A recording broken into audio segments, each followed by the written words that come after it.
Hi guys, आपका स्वागत है कक्षा 10वीं गणित अध्याय 6 निर्देशांक ज्यामिति के इस लेक्चर में। आज हम देखेंगे दो बिंदुओं के बीच की दूरी के सूत्र पर आधारित प्रश्नावली 2।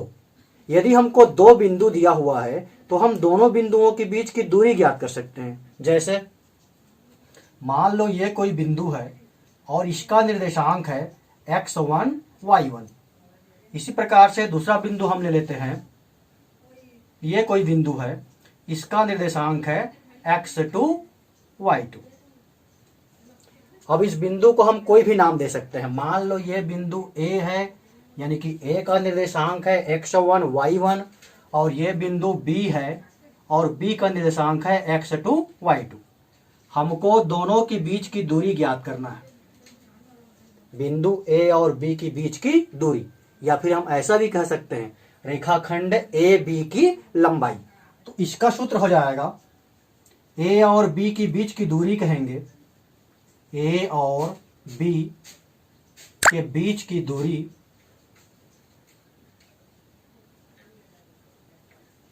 तो ये बीच की दूरी यानी कि इसको हम कह सकते हैं रेखाखंड ए बी। तो ए बी बराबर इसका सूत्र होता है। करना क्या है, आपको भुज के साथ भुज को लेना है और कोटि के साथ कोटि को लेना है। यह x2 और यह x1 है, तो यहां पर हम लेंगे x2 माइनस x1 का whole square plus y2 minus y1 का whole square, y2 minus y1 का होल स्क्वायर। तो ये हो गया दो बिंदुओं के बीच की दूरी का सूत्र। अब प्रश्नावली 2 में 3-4 प्रकार के प्रश्न मिलेंगे। सबसे सिंपल प्रश्न तो यह है कि हमको दो बिंदु दिया हुआ है तो दोनों बिंदुओं के बीच की दूरी ज्ञात करना है। या फिर कभी कभी एग्जाम में ऐसा भी पूछता है कि मूल बिंदु से दिए गए बिंदु के बीच की दूरी ज्ञात कीजिए। तो चलिए अब हम देखते हैं कुछ प्रश्न। बिंदुओं P 2-3 और Q 5-7 के बीच की दूरी ज्ञात कीजिए। मतलब हमको दो बिंदु दिया हुआ है और दोनों बिंदुओं का निर्देशांक भी दिया हुआ है और हमको उन दोनों बिंदुओं के बीच की दूरी ज्ञात करना है।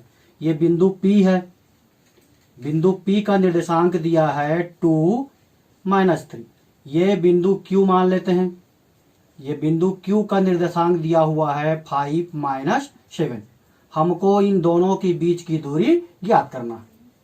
तो इसको हम मान लेते हैं ये है x1 y1 और ये Q का निर्देशांक है x2 y2।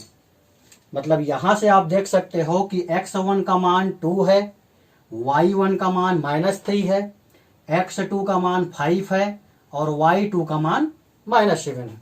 मतलब यहां से अगर हम कहें तो यहां हमको दिया है x1 equal to y1 equal -3, x2 equal 5, y2 equal -7। अब हमको निकालना है बिंदु P और Q के बीच की दूरी। बिंदु P और Q के बीच की दूरी, इस बीच की दूरी को हम कहेंगे PQ और सूत्र अभी हम पढ़े हैं। सूत्र होता है x2 माइनस x1 का whole square plus y2 minus y1 का होल स्क्वायर। हम चारों का मान जानते हैं, चारों मान को रख दीजिए। x2 5 है, माइनस x1 है 2, तो ये हो गया 5 - 2 का होल स्क्वायर प्लस y2 का मान है -7 माइनस y1 का मान है -3। -3 है तो इसको अलग से कोष्टक में कर लेते हैं -3। अब ये छोटा कोष्टक है तो इसको आप कर लो बड़े कोष्टक। ये हो जाएगा होल स्क्वायर। इसको सॉल्व करना है। ये हो गया रूट 5 - 2, मतलब ये हो जाएगा 3 का स्क्वायर प्लस, पहले हम छोटे कोष्टक को हल कर लेते हैं तो ये हो जाएगा -7 और ये माइनस और माइनस का गुणा करोगे तो हो जाएगा प्लस। तो -7 + 3 का होल स्क्वायर, ये हो गया 3 का स्क्वायर 9, -7 + 3 है तो यहां पर बचेगा -4 का होल स्क्वायर। आगे इसको सॉल्व करेंगे तो 9 और -4 का स्क्वायर 16। 9 + 16 मतलब 25 और 25 का रूट आप जानते हो 25 का रूट होता है 5। यानी कि बिंदु P और Q के बीच की जो दूरी है PQ ये हो गया 5 और यहां पर हम लिख देते हैं इकाई, क्योंकि कोई मात्रक दिया हुआ नहीं है। प्रश्न में मात्रक नहीं दिया है, सेंटीमीटर मीटर दिया रहता तो यहाँ पर हम लिखते, मात्रक नहीं दिया है इसलिए यहाँ पर क्या लिख दिया, इकाई लिख दिए। तो ये जो बिंदु P और Q के बीच की दूरी है वो हो गया 5 इकाई।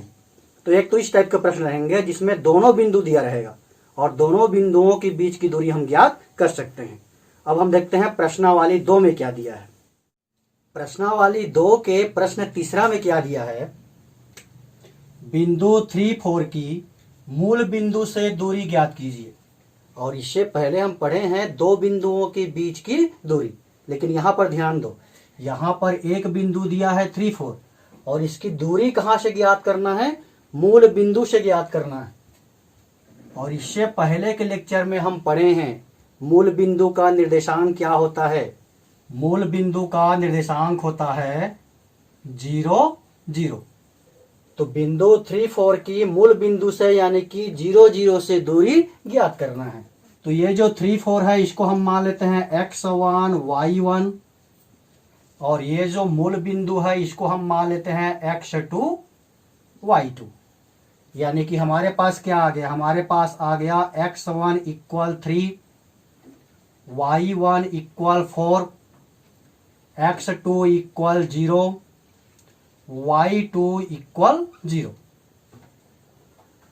अब ये जो दूरी है उस दूरी का हम सूत्र जानते हैं, दो बिंदुओं के बीच की दूरी का सूत्र पढ़े हैं, x2 - x1 का whole square plus y2 - y1 का होल स्क्वायर। रख दीजिए मान को x2 यानी कि 0, तो 0 - 3 का होल स्क्वायर प्लस y2 का मान 0 है, 0 - 4 का होल स्क्वायर। 0 - 3 मतलब -3 का होल स्क्वायर और 0 - 4 मतलब -4 का होल स्क्वायर। स्क्वायर है तो प्लस हो जाएगा, -3 का स्क्वायर हो जाएगा 9 और -4 का स्क्वायर हो जाएगा 16। तो 9 + 16 मतलब 25 और 25 का रूट हो जाएगा 5। यानी कि आंसर में हम क्या लिखेंगे, दूरी कितना है, तो 5 इकाई है, 5 इकाई दूरी है। जो बिंदु दिया है उसकी मूल बिंदु से जो दूरी है वो 5 इकाई है। प्रश्नावली 2 का जो प्रश्न चौथा और पांचवा है दोनों एक ही तरह से हल होगा, दोनों प्रश्न एक ही टाइप के प्रश्न हैं। तो आप प्रश्न चौथा को सॉल्व कीजिए। अभी हम देखते हैं प्रश्न पांचवा, और प्रश्न पांचवा को सॉल्व करते जाएंगे तो भी आपको समझ में आ जाएगा कि प्रश्न चौथा जो है सेम टू सेम प्रश्न पांचवा के जैसे ही सॉल्व होगा। देखिए प्रश्न पांचवा में क्या दिया है, y अक्ष पर स्थित किसी बिंदु का निर्देशांक ज्ञात कीजिए। y अक्ष पर स्थित किसी बिंदु का निर्देशांक ज्ञात करना है।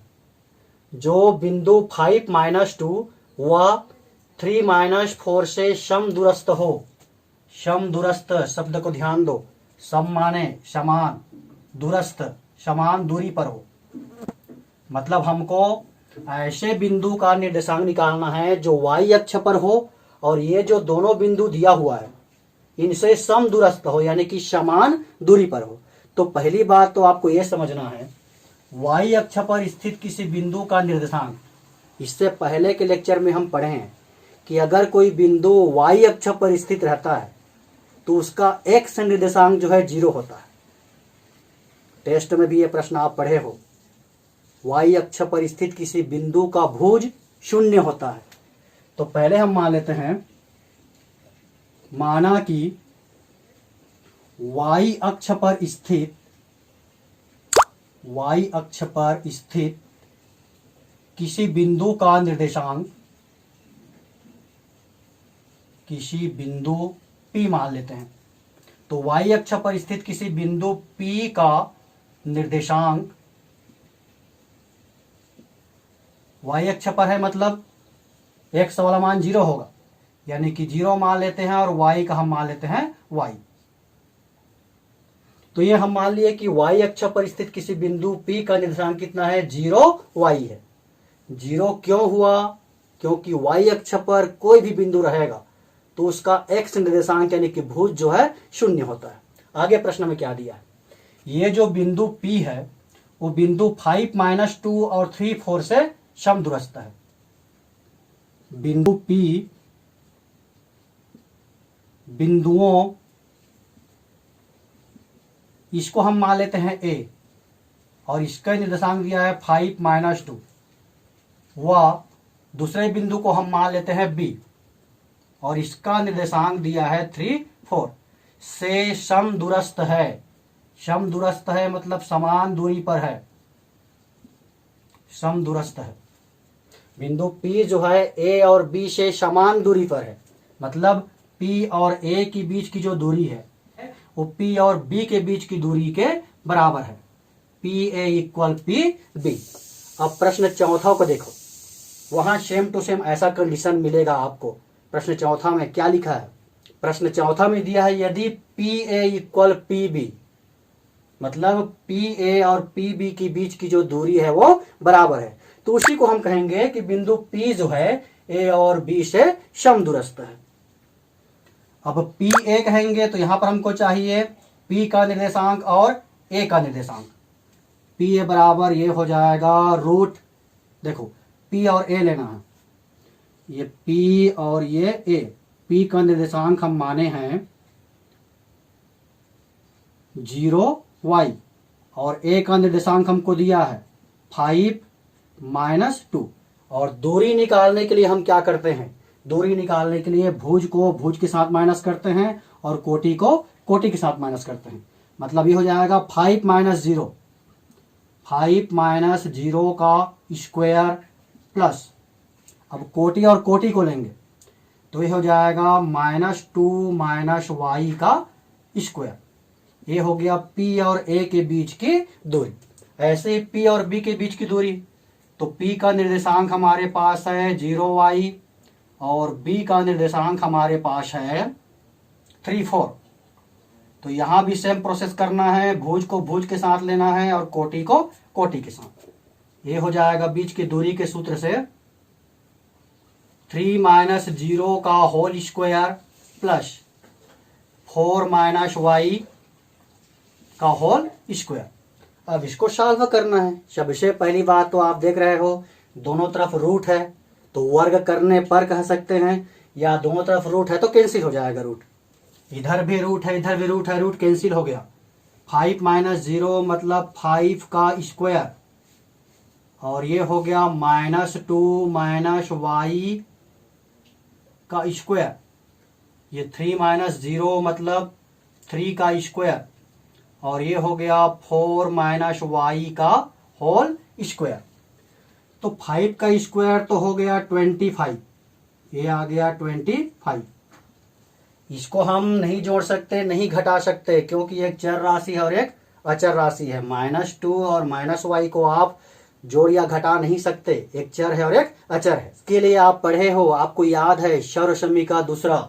सर्वसमीका दूसरा क्या होता है, a - b का होल स्क्वायर है तो इसको लिखते हैं a² प्लस b² - 2ab। इस सर्वसमीका का हम उपयोग करके इसका विस्तार करेंगे, इसका भी और इसका भी। तो पहला राशि -2 है तो ये हो जाएगा -2 का स्क्वायर प्लस दूसरा राशि y है तो ये हो जाएगा y का स्क्वायर माइनस 2 गुना पहला राशि है -2 और दूसरा राशि है y इक्वल 3 का स्क्वायर हो जाएगा 9। इसी सर्वसमीका से इसको सॉल्व करेंगे तो इसको लिखेंगे 4 का स्क्वायर प्लस y का स्क्वायर माइनस 2 × 4 × y। इसको लिख सकते हैं 25 प्लस -2 का स्क्वायर करोगे तो 4 प्लस y स्क्वायर, ये -2 और ये -2, माइनस माइनस का प्लस 2 × 2 4y इक्वल 9 प्लस 4 का स्क्वायर 16 प्लस वाई का स्क्वायर माइनस ये हो जाएगा 4 दूने 8 8y। और सरल करें तो इसको हम लिख सकते हैं ये 25 प्लस 4 है, ये हो जाएगा 29 plus y square plus 4y equal ये 9 प्लस 16 है तो ये हो जाएगा 25 plus y square minus 8y। इनको पक्षांतर कर दो, इधर ले आओ। इधर हमारे पास है Y square plus 4y, Y square plus 4y, इसको पक्षांतर करोगे तो ये हो जाएगा माइनस वाई स्क्वायर और माइनस 8y का हो जाएगा प्लस 8y इक्वल इधर हमारे पास राइट साइड में 25 है और लेफ्ट साइड से 29 को पक्षांतर करेंगे तो minus 29 plus y square minus Y square cancel plus 4y plus 8y यानी कि ये हो गया 12y। 29 में से 25 घटाओगे तो ये बच जाएगा माइनस 4 यानी कि y का मान आ गया माइनस 4/12। इसको और सरल कर सकते हैं तो y का मान आ गया माइनस 1/3। ये तो y का मान है, लेकिन हम बिंदु किसको माने थे? बिंदु P का निर्देशांक माने थे 0y, यानी कि हमारे पास आ गया अभीष्ट बिंदु। जो बिंदु हमको निकालना था बिंदु P, इसको हम माने थे 0y, यानी कि ये आ गया P 0 और y का मान आ गया माइनस 1/3। तो ये आंसर है। ऐसे ही आपको सॉल्व करना है प्रश्न चौथा को भी।